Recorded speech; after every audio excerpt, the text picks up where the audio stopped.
Hello everyone, welcome back to my channel. ఈరోజు మన వీడియోలో టాపిక్ ఏంటంటే ఉదయ్ కిరణ్.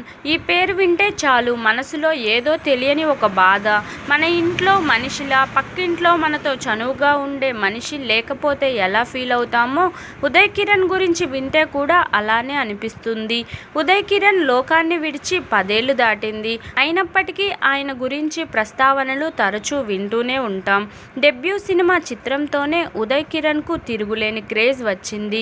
అసలు ముఖపరిచయమే లేని హీరో ఇలా బ్లాక్ బస్టర్ హిట్ను కొట్టడం మామూలు విషయం కాదు. అలా అంచెలంచెలుగా ఎదిగిన యంగ్ హీరో జీవితం ముగిసిన తీరు మాత్రం అందరినీ మానసిక వేదనకు గురిచేస్తుంది. సక్సెస్ఫుల్ హీరోగా బ్లాక్ బస్టర్స్ ఇచ్చిన ఉదయ్ కిరణ్ ఆఫర్స్ రాకపోవడంతో బలవన్మరణానికి పాల్పడ్డారు. అప్పట్లో ఉదయ్ కిరణ్ మరణం తెలుగు చిత్ర పరిశ్రమకు పెద్ద కుదుపు అనే చెప్పాలి. 2014 జనవరి 14న ఉదయ్ కిరణ్ ఆత్మహత్య చేసుకున్నారు. అయితే రాజమౌళితో చేయాల్సిన ఓ మూవీ ఉదయ్ కిరణ్ చేసుంటే ఆయనకు ఆ పరిస్థితి వచ్చేది కాదనే ఓ వాదన ఉంది. మరి ఆ సినిమా ఏంటి, ఎందుకు ఉదయ్ కిరణ్ ఆ సినిమా చేయలేకపోయాడు అనే విషయాలను ఇప్పుడు తెలుసుకుందాం. స్టూడెంట్ నెంబర్ 1 సినిమాతో సూపర్ హిట్ అందుకున్న రాజమౌళి సింహాద్రి మూవీతో ఇండస్ట్రీ హిట్ కొట్టారు. మూడో చిత్రంగా ఆయన కాలేజీ బ్యాక్ డ్రాప్ ఎంచుకున్నారు. స్టూడెంట్స్ గ్రూప్ గొడవలు, మాఫియాపై తిరుగుబాటు వంటి అంశాలతో రాజమౌళి సై మూవీని తెరకెక్కించారు. నితిన్ హీరోగా నటించిన ఈ మూవీ మంచి విజయం అందుకుంది. ఈ సినిమా నితిన్కి మాస్ ఇమేజ్ను తేవడంతో పాటు కెరీర్కి కూడా ప్లస్ అయింది. అయితే సై సినిమాకు రాజమౌళి అనుకున్న హీరో ముందుగా ఉదయ్ కిరణ్ అట. ఈ మూవీ ఉదయ్ కిరణ్ చేయాల్సి ఉండగా అనుకోని కారణాలతో నితిన్కి ఛాన్స్ దక్కింది.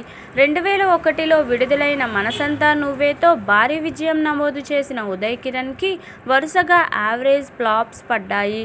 సై సినిమా విడుదలయ్యే నాటికి ఉదయ్ కిరణ్ కెరీర్ గ్రాఫ్ పడిపోవడం స్టార్ట్ అయ్యింది. ఆ సమయంలో రాజమౌళి అనుకున్నట్లుగా ఉదయ్ కిరణ్తో సాయి సినిమా చేసి ఉంటే ఉదయ్ ఖాతాలో మంచి హిట్ పడి ఉండేది. ఆయన కంబ్యాక్ కావడానికి కూడా ఆస్కారం దక్కేది. 2004లో విడుదలైన లవ్ టుడే అట్టర్ ఫ్లాప్ అవ్వగా అనంతరం చేసిన అవునన్నా కాదన్నా, వియ్యాలవారి కయ్యాలు, గుండె జల్లుమంది వరుసగా ఫ్లాప్స్ అయ్యాయి. దీంతో ఉదయ్ కిరణ్కి ఆఫర్స్ బాగా తగ్గిపోయాయి. ఈ క్రమంలో కొన్ని తమిళ చిత్రాలు కూడా ఉదయ్ చేశారు. 2011లో ఉదయ్ కిరణ్ నటించిన ఒక్క చిత్రం కూడా విడుదల కాలేదు.